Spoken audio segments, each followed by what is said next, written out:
Hello friends, welcome to exam B पर आपका स्वागत है। एक बहुत ही अच्छी वैकेंसी गवर्नमेंट की तरफ से निकल के आई है। बेसिकली गवर्नमेंट की एक पीएसयू है, मिनी रत्ना है, नेशनल स्मॉल इंडस्ट्री कॉरपोरेशन। उन्होंने अलग अलग पोस्ट पर, वेरियस पोस्ट पर 51 रिक्रूटमेंट्स को जारी किया हुआ है।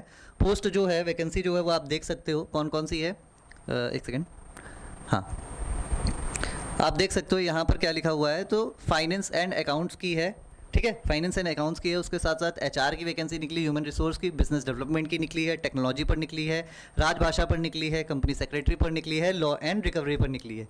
यदि इसमें से कोई भी आपकी फील्ड है जिसमें आपने ग्रेजुएशन वगैरह कर रखा है, पोस्ट ग्रेजुएशन वगैरह कर रखा है, आपके पास एक्सपीरियंस है, तो आप इस फॉर्म को भरने के लिए एलिजिबल हो जाते हैं, ठीक है।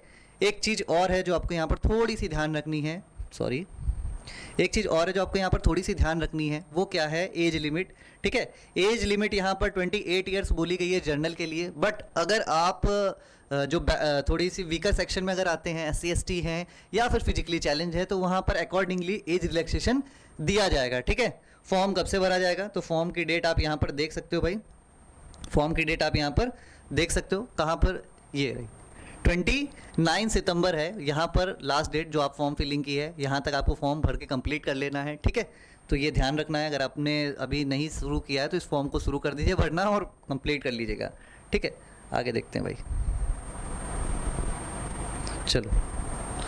अब जो हम देखने वाले हैं कि इसमें हमारी क्वालिफिकेशन क्या मांगी गई है, मतलब एलिजिबिलिटी क्या होनी चाहिए। सबसे पहले फाइनेंस एंड अकाउंट्स की अगर हम बात करें, ठीक है, फाइनेंस एंड अकाउंट्स की अगर हम बात करें तो फाइनेंस एंड अकाउंट्स में अगर आपने सीए कर रखा है, ठीक है, अगर आप सीए मतलब पूरा आपका हो रखा है, ठीक है, तो बहुत अच्छी बात है, आप डायरेक्टली एलिजिबल हो जाते हो। पर अगर आपका ये सीए नहीं है तो आपका जो ग्रेजुएशन है, ठीक है, उसमें कितना 60%। देखिए जितनी भी वैकेंसीज है सब में सबसे पहले तो आपको क्लियर कर दो, 60% का क्राइटेरिया मांगा गया है, ग्रेजुएशन में भी और पोस्ट ग्रेजुएशन में भी, ठीक है। अगर आपके दोनों में 60% है तभी आप इस फॉर्म को भर सकते हो भाई। थोड़ा सा इन्होंने अपनी जो एलिजिबिलिटी रखी है वो हाई रखी है, ठीक है, कर क्या सकते हैं, ठीक है। तो फिर अगर आपने ग्रेजुएशन में कॉमर्स से 60% आपके मिनिमम मार्क्स हैं तो बहुत अच्छी बात है, आप इस फॉर्म को भर सकते हो। लेकिन इसके साथ ही उन्होंने क्या बोला है, 2 साल का आपका MBA कंप्लीट होना चाहिए, वो भी 60% में होना चाहिए, और स्पेशलाइजेशन किस में होनी चाहिए, आपकी फाइनेंस में होनी चाहिए, ठीक है। फाइनेंस में आपकी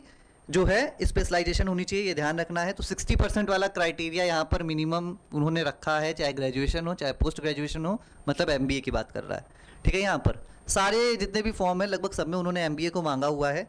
तो अब क्या कर सकते हैं भाई, गवर्नमेंट है, अच्छी वैकेंसी भी है, सैलरी भी अच्छी है, तो थोड़ी सी उनकी उम्मीदें भी ज़्यादा हैं, ठीक है। HR की पोस्ट में क्या है, सेम है, ग्रेजुएशन आपने 60% या उससे ज़्यादा से कर रखा हो, MBA कर रखा हो और MBA में भी 60% हो, लेकिन स्पेशलाइजेशन होनी चाहिए ह्यूमन रिसोर्स मैनेजमेंट में, ह्यूमन रिसोर्स डेवलपमेंट में, लेबर वेलफेयर में, ठीक है। इन सब में अगर आपका है तो आप HR के लिए भी एलिजिबल हो जाते हो, ठीक है। चलो भाई, बिजनेस डेवलपमेंट में सेम वही, मतलब जितनी भी वैकेंसी बिजनेस डेवलपमेंट की है, लॉ एंड सेक्रेटरी की है, कंपनी सेक्रेटरी की है, फाइनेंस एंड अकाउंट्स की है, ठीक है, HR की है, ठीक है, बिजनेस डेवलपमेंट हो गया, टेक्नोलॉजी हो गया, इन सब में 60% तो उन्होंने मांगा ही है ग्रेजुएशन में। उसके अलावा अगर आपने MBA किया है तो आपका स्पेशलाइजेशन रिलेटेड फील्ड में होना चाहिए, पर वहाँ पर भी उन्होंने 60% बोला हुआ है। ये थोड़ा सा फॉर्म के लिए ड्रॉबैक कह सकते हैं कि सबके 60% जनरली नहीं हो पाते हैं, पर जिनके हैं भाई मुबारक हो, आप ये फॉर्म भर सकते हो, ठीक है। तो ये सारी वैकेंसी थी जो आपको मैंने यहाँ पर बता दी। अब बात करते हैं कि जो एग्ज़ाम होगा वो कैसे होगा, क्या 2 टीयर में होगा कि एक ही टीयर में होगा, ठीक है। ये बात हम लोग यहाँ पर कर लेते हैं। एक सेकेंड, ये देखिए,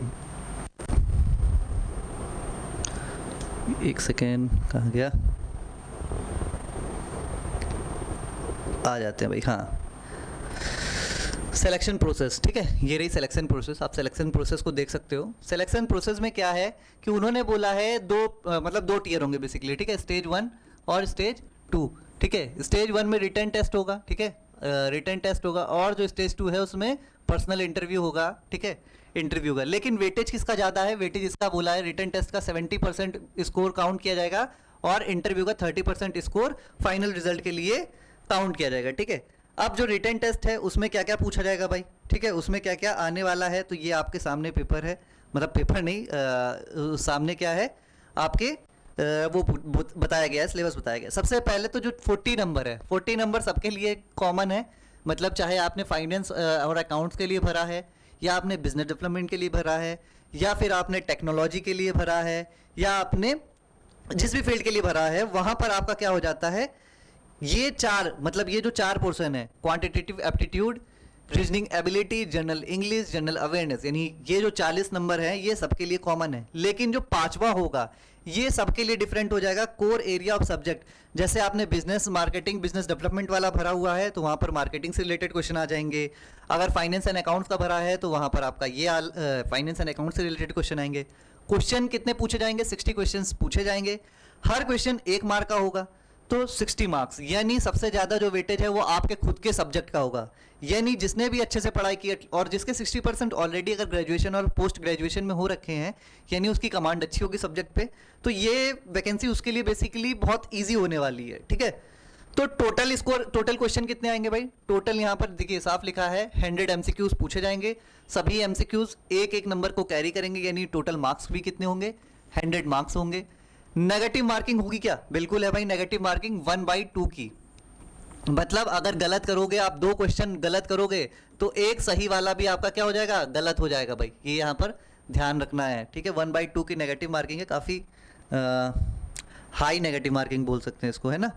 तो ये सब चीज़ें थी आपसे, मतलब जो ये था इससे रिलेटेड।